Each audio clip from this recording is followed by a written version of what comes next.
Pode Aprender. O Pode Aprender é o seu espaço para debater temas importantes para a educação básica brasileira. Uma realização da editora Aprende Brasil. Olá, eu sou a Danaê Búbalo e trago comigo mais um episódio do Pode Aprender, o nosso bate-papo qualificado sobre a educação básica brasileira.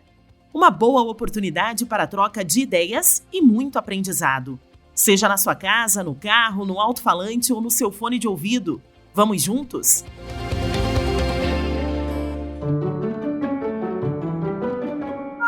A leitura teria que ser alguma coisa que me interessa fazer, que eu gostaria de estar fazendo em algum momento do dia, que eu sinta falta dela. E para o professor especialmente, porque ele tem uma tarefa que é uma tarefa importantíssima dentro da cultura, dentro da história de um país, que é ensinar, criar junto com os seus alunos modos de entender os textos da vida. Livro aberto.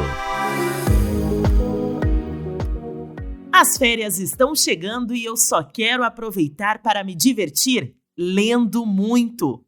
Qual professor não queria ouvir uma frase dessa de seus alunos ao final de um ano letivo, não é? Afinal, o estudante que vai entrar em férias sabendo que pode encontrar a diversão na leitura é aquele que tem em sala de aula um profissional com uma missão cumprida. Despertou um leitor para a vida toda. Mas será que o professor ainda consegue mostrar para o aluno que a leitura é uma opção de lazer capaz de oferecer aventura, risos, emoção e muito conhecimento? O episódio do Pode Aprender de hoje está aqui para mostrar que sim, a leitura deve ser encarada como lazer e ela é essencial para a vida. Já que esse hábito tão poderoso garante o aumento do vocabulário, a compreensão do texto, melhora a ortografia, além de ajudar nas questões emocionais. No entanto, ler ainda está longe de ser uma prática diária ou uma opção para os momentos de distração. De acordo com a edição mais recente da pesquisa Retratos da Literatura no Brasil, desenvolvida pelo Instituto ProLivro, o brasileiro lê em média 4,96 livros por ano. E menos de 3 livros são lidos do início ao fim. E o desafio do episódio de hoje é tentar mudar esse cenário e despertar no aluno o gosto pela leitura para a vida toda. Então se prepare para suas anotações, porque é hora de se aprofundar no assunto. Pega a caneta. Quem nos ajuda hoje com esse desafio é uma apaixonada pela literatura. É a professora e escritora Marta Moraes da Costa. Mestre e doutora em literatura, professora aposentada na Universidade Federal do Paraná e na PUC-PR, com experiência em pesquisas e docência em literatura, atuando principalmente em temas como a formação do leitor, formação de professores, leitura de múltiplas linguagens, dramaturgia e história do teatro brasileiro. Ela é membro da Rede de Leitura Unesco e PUC-Rio e vice-presidente da Academia Paranaense de Letras. Publicou pela editora Positivo uma coleção de 10 volumes do Almanaque do Leitor, sobre formação de leitores no Fundamental 1. Professora, seja muito bem-vinda ao Pode Aprender e obrigada por aceitar o nosso convite. Muito bom dia, é muito bom estar aqui e eu é que agradeço o convite que me foi feito. Professora, para começarmos o nosso bate-papo, com tanta concorrência digital que temos hoje, além das brincadeiras e também das experiências que uma criança precisa nos seus momentos de lazer, ainda é possível mostrar para esse aluno que a leitura é uma fonte de diversão? Olha, nós temos que pensar que a leitura não é exclusivamente a leitura do impresso, ou do livro, ou da literatura. Nós estamos o tempo todo lendo. Nós lemos também o digital. Então, não há uma oposição entre o livro impresso e o e-book, não há uma oposição entre a leitura do jornal e o jornal na internet, não há nenhuma oposição entre ler aquilo que está escrito em algum lugar, num panfleto, por exemplo, e ler a mesma publicidade no formato de um vídeo na televisão. São atos leitores, são formas diferentes de ler. Então, quando a criança está acostumada com o celular, com o tablet, jogos, ela também está numa atividade de leitura, ela também interpreta. Então, na nossa cabeça, que não somos nativos digitais, parece que existe uma oposição, um rouba o tempo do outro. Não é verdade. O que a gente tem que pensar é que são escolhas que as pessoas fazem. E essas escolhas podem recair num livro que é muito mais interessante do que um joguinho no tablet. Pode recair sobre a leitura de uma revista que é muito mais interessante do que uma série da Netflix, porque trata de um assunto que, no momento, é do meu maior interesse. Então, os professores poderiam tratar com maior leveza esse tipo de situação. Enquanto eu trabalhar um livro impresso como alguma coisa sagrada, assim, que tem características que são extremamente profundas, eu tiro da minha atividade docente a possibilidade de interessar mais o meu aluno, que naquele momento está pensando no seu tablet, está pensando na televisão, está pensando numa série qualquer. Para os professores lidarem com essa situação, eu acho que é preciso um pouco assim daquele andar na corda bamba, andar sobre um fio de navalha que pode cortar ou não. A recomendação é a seguinte: de que forma eu posso apresentar um livro para meu aluno, independente da questão digital, independente. O que esse livro pode trazer que capte o interesse da criança, que prenda a sua atenção? Porque nós vivemos 24 horas do dia em atividades diferentes. O fato de eu estar um tempo diante de uma tela não quer dizer que isso seja proibido, que eu estou gastando meu tempo em alguma atividade secundária. Não, naquele momento, o meu interesse está na tela. Mas eu preciso ter estímulos, chamativos, atividades criativas que me levem a me interessar também pelo livro. Eu acho que é essa diferença que os professores precisam tratar com seriedade, mas sem muita angústia. E agora me diga uma coisa, professora, como transformar a leitura em um hábito? Quais são as suas dicas práticas, então, aos professores e aos alunos? A gente já falou aqui que a gente precisa despertar e trazer curiosidades ao aluno, né, para que ele se interesse pela leitura, mas como transformar essa leitura em um hábito? Sabe, eu não gosto muito da palavra hábito. Eu acho que hábito tem muito a ver com rotina, e a leitura tem que ser tudo, menos uma rotina assim obrigatória, alguma coisa que eu tenho que fazer, que eu tenho que fazer. A leitura teria que ser alguma coisa que me interessa fazer, que eu gostaria de estar fazendo em algum momento do dia, que eu sinta falta dela. Bom, vamos lá para as atividades que a gente pode fazer. Em primeiro lugar, eu acho que para bolar uma atividade, qualquer que ela seja, o professor tem que conhecer os seus alunos, conhecer os interesses que eles têm, conversar com eles sobre essas coisas todas, essas atividades que ele realiza, principalmente nas horas em que ele não está na escola, porque a escola tem um período limitado, restrito do dia, são 4 horas, quando muito. Nas outras horas, o que as crianças fazem? Do que elas gostam de brincar? Porque eu posso fazer com a leitura de um livro, qualquer que ele seja, um livro de história, um de geografia, um de ciências, ou um de literatura, eu posso fazer atividades semelhantes a que eles praticam fora da escola. Gosta de jogar futebol? Vamos fazer um jogo em que alguma coisa seja parecida com o futebol, em que eu tenha posições, eu tenha objetivos, em que eu conte pontos O que as crianças fazem fora da escola? Comem. Por que eu não vou tratar de questões de gastronomia baseada em livros, baseada em textos escritos, receita de como escrever bem uma história de terror. Pegue tal ingrediente, junte um tanto disso, bata bem. Essas ordens, essas coisas que fazem parte do texto da receita culinária, elas podem ser utilizadas para a literatura. Eles gostam de um joguinho de mistério.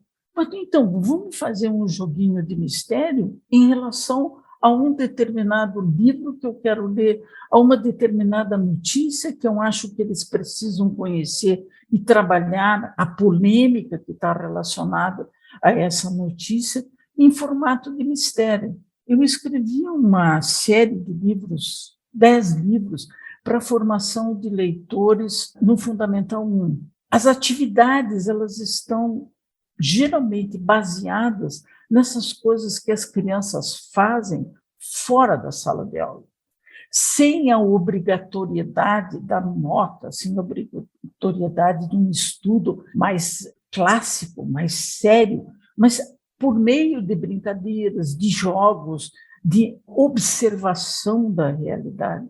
Porque um texto escrito é uma realidade.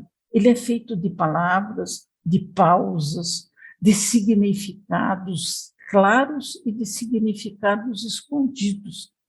Muitas vezes a gente passa pela história ou pelo poema numa forma tão rápida, querendo acabar logo o texto, querendo chegar logo no final, e eu perco os meandros, aqueles momentos do texto em que eu precisaria parar um pouquinho, olhar para a palavra, olhar para a construção da frase, olhar para aquele espaço que ficou vazio no significado, aquilo que a gente chama de não dito, e trabalhar com isso, naquele texto ou fora dele, num outro texto, para trazer para esse texto primeiro.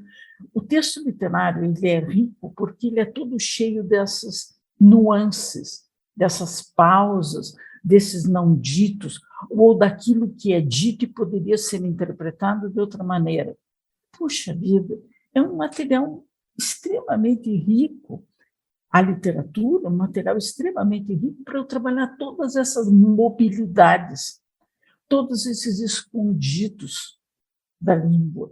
Então, a atividade do professor em sala de aula tem que combinar muito com essas aventuras, com essas brincadeiras, com essa criatividade que as crianças têm, quando soltas, à vontade, livres, elas podem se expressar, fazer o seu corpo se expressar, fazer o movimento ser uma expressão daquilo que ela está sentindo, ou fazer com que a palavra que ela usa seja uma forma de se dizer.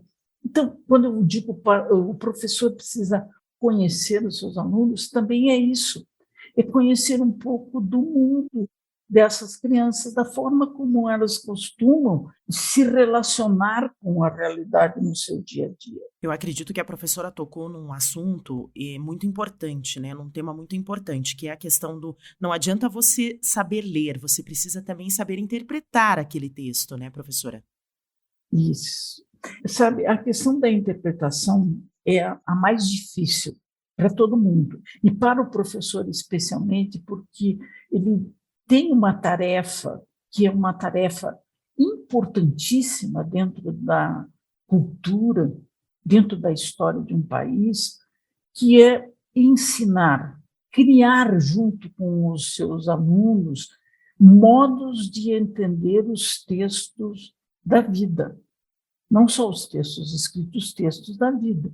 Como é que a gente interpreta um desenho animado, uma história em quadrinhos, não apenas a literatura? Como é que a gente interpreta um fato histórico, alguma coisa que está acontecendo nesse momento e que está na vida dessas crianças? É fácil a gente ver isso. Como é que nós podemos interpretar, do ponto de vista infantil, esses 2 anos de pandemia? que é um fato histórico que vai marcar a nossa vida e a das crianças para o restante do tempo que a gente tem para viver. Então, são coisas que estão acontecendo no dia a dia e que precisam que a gente pare um pouquinho e estabeleça um diálogo na comunidade da sala de aula sobre aquilo que está acontecendo. 5 minutos, 10 minutos, 15 minutos.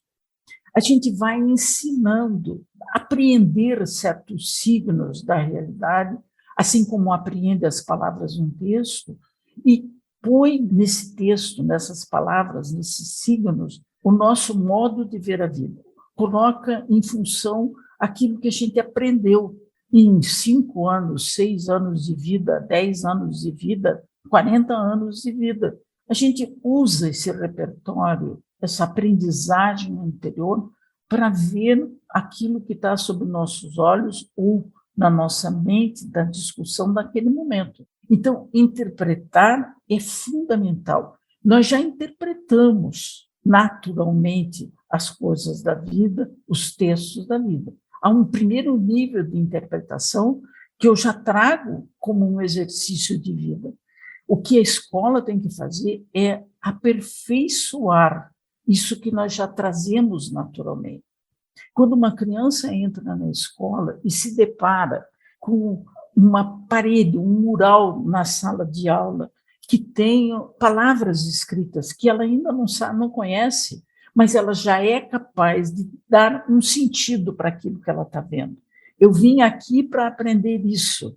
Ou então, o que será que isso significa? É tão misterioso como, por exemplo, o andar de um caracol ou qualquer outra coisa do tipo. Então, nós já temos esse nível de interpretação naturalmente. Agora, eu preciso aprender na escola como é que eu aprofundo isso. Ou pelos sinônimos, ou pelas igualdades, ou pelas diferenças, ouvindo o que os outros dizem sobre o mesmo fato. E todo mundo tem alguma coisa a dizer sobre uma palavra, a ação de um personagem, um tipo de sentimento, todo mundo. E quando eu ouço as outras pessoas, eu vou aprendendo que pode ser diferente daquilo que eu penso, que pode ser contrário daquilo que eu penso, etc. E por aí afora. E, professora, você lembra de alguma experiência em sala de aula relacionada a essa formação de leitores e também de professores que marcou a sua vida profissional?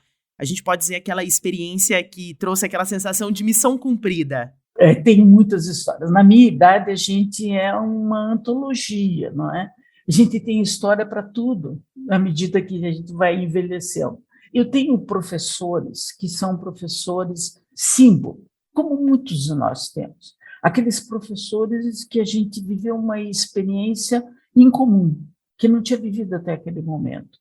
Eu lembro, por exemplo, quando eu estava no final do ensino médio, nós fomos assistir a minha turma, né, eu e meus colegas, fomos assistir uma conferência de uma francesa. Era uma atividade dentro da aprendizagem da língua francesa que a gente tinha no colégio, agora é tudo em inglês, mas naquela época o francês ainda estava vivo para nós, aqui no Brasil. E nós fomos ouvir essa professora francesa falar sobre como tratar as crianças, como ensinar a língua francesa para as crianças e tal. E ela usou uma expressão em francês, ela disse assim, il faut bercer les enfants. É preciso embalar as crianças, embalar no sentido de embalar uma criança, um neném, né, de colo, assim, que você embala, você sacode, você toma cuidado, você faz com carinho, você faz para ver a reação da criança. Isso ficou na minha cabeça e passou para a minha prática. Il faut bercer les enfants. É preciso embalar as crianças, é preciso tomar cuidado e, ao mesmo tempo, dar a elas um movimento, mostrar que elas estão vivas. Então, isso, para mim, foi uma experiência para a minha vida pessoal. Tem experiências assim de leitura de histórias que eu não tive na aula de português, eu tive na aula de história. Eu tive uma professora de história antiga, que contava a história dos gregos, dos romanos, dos celtas, dos fenícios. Mas ela, antes de dar o ponto, como a gente dizia naquela época, né, dar as datas, os nomes, etc., ela contava um pouco como era esse povo, contava uma das lendas desse povo. Veja, era uma aula de história, não era uma aula de língua portuguesa. Aquele modo de contar, de transformar a história, que naquela época era decorar datas, nomes, números, etc. e tal, a fatos, né? Ela contava aquilo como se fosse a história de um vizinho, como se fosse a história de alguém conhecido. E aquela história antiga se tornava próxima nossa. Então, eu sempre, na minha prática docente, entendi que as histórias são tanto mais significativas quanto mais elas estiverem próximas das pessoas. Então, se eu vou trabalhar com a formação de leitores, se eu quero apresentar um livro, eu tenho que entender quem é aquela pessoa com quem eu estou conversando. Aqueles alunos que são os meus alunos naquele momento gostam do quê? Que eu conte uma história com mais gestos, que eu conte uma história com uma roupa diferente, que eu conte a história como se fosse um sussurro, um mistério, um segredo que eu vou contar, ou que eu conte como se fosse um anúncio de televisão, não é como se fosse uma propaganda. Compre tal história porque está em oferta na Black Friday das histórias. Essa forma de chegar aos alunos com os livros faz com que, modéstia à parte, eles se apaixonem pelos livros. Aí é que eu vou estar formando leitores, porque eu preciso não do hábito, eu preciso da paixão, eu preciso da sedução, eu preciso do interesse, eu preciso da falta. Eu sinto falta de ler uma história. Eu sinto falta de pesquisar mais sobre esse assunto que me interessa. Seja o dinossauro, seja a vacina contra a Covid, seja a política da França. Perfeitamente, professor. Agora, rapidamente, para a gente encerrar o nosso bate-papo, qual é o significado e a importância da leitura para a sua vida? Eu já disse que eu gostaria de ser cremada, não com flores, mas com livros. Os meus livros da minha paixão. Livros, para mim, são fundamentais, fundamentais. Sempre que eu fui convidada para uma palestra, remunerada por essa palestra, uma parte dessa remuneração era para eu comprar livros para a minha biblioteca. Eu não consigo entrar numa livraria e sair de lá de mãos vazias. Eu não entro no site da Amazon assim, despreocupada. Eu entro sempre muito preocupada, porque virtualmente a gente compra livros de montão se não se cuidar. Então, para mim, livro é uma coisa fundamental. Muito do que eu sei e do que eu sou, eu devo aos livros. Múltipla escolha. Chegamos ao momento do nosso podcast em que eu sempre peço aos nossos convidados, professora, para deixarem dicas, de como estender o tema do episódio de hoje. E já que estamos falando hoje de livros e leituras, eu gostaria de saber quais são, então, as suas dicas aos professores que queiram buscar, novas inspirações para essa missão de ensinar a gostar de ler, a saber ler, a interpretar a leitura, não somente agora, mas para a vida toda, professora. Essa pergunta é sempre a mais difícil de todas, porque a gente tem que, de repente, fazer cortes no que gostaria de apresentar, de informar, de dizer, enfim, de orientar. Mas eu vou dar um nome que é atualmente um dos escritores que tem escrito sobre a prática da leitura, e principalmente da leitura da literatura, é o Rildo Cosson. Ele começou escrevendo um livro chamado Letramento Literário, que é o primeiro livro dele, mas ele já tem livros mais recentes que são muito interessantes para nós professores que queremos trabalhar com formação de leitor e com formação de leitor de literatura. Ele tem um que chama Círculos de Leitura e Letramento Literário, e o mais recente, que é Paradigmas do Ensino da Literatura. é publicação desse ano e do ano passado. Então, uma coisa bem recente que vai, acredito eu, ajudar os professores nessa parte de atividades, sugestões, etc. Um livro que eu gosto muito e que me ajudou muito a mudar meu pensamento também sobre leitura em algum momento da minha vida foi um da Teresa Colomer, que se chama Andar Entre Livros. E no YouTube, o site da Ataba, com várias conversas, lives, palestras sobre o encantamento das crianças, uma forma de encantar as crianças com literatura, com a leitura. Eu recomendo fortemente, porque é uma linguagem bastante acessível e bastante prática, principalmente porque ela é muito prática. Além de recomendação de livros e tal, o site da Ataba. Também recomendo o site do Instituto Quindim, que dá muitas informações sobre literatura infantil recente, tem lives, etc. Bom demais de assistir o Instituto Quindim, o Quindim doce, né? Ou Quindinho, o rinoceronte lá do Monteiro Lobato. E o site da Reler, que é a Rede Nacional de Leitura, né? De leitores, da PUC do Rio. O site é iler, 2 is juntos, né? iler.puc-rio.br. Lá tem publicações e tem revistas acessíveis, gratuitas, todas sobre leitura e práticas em sala de aula. Recomendo muito. Diversão para casa.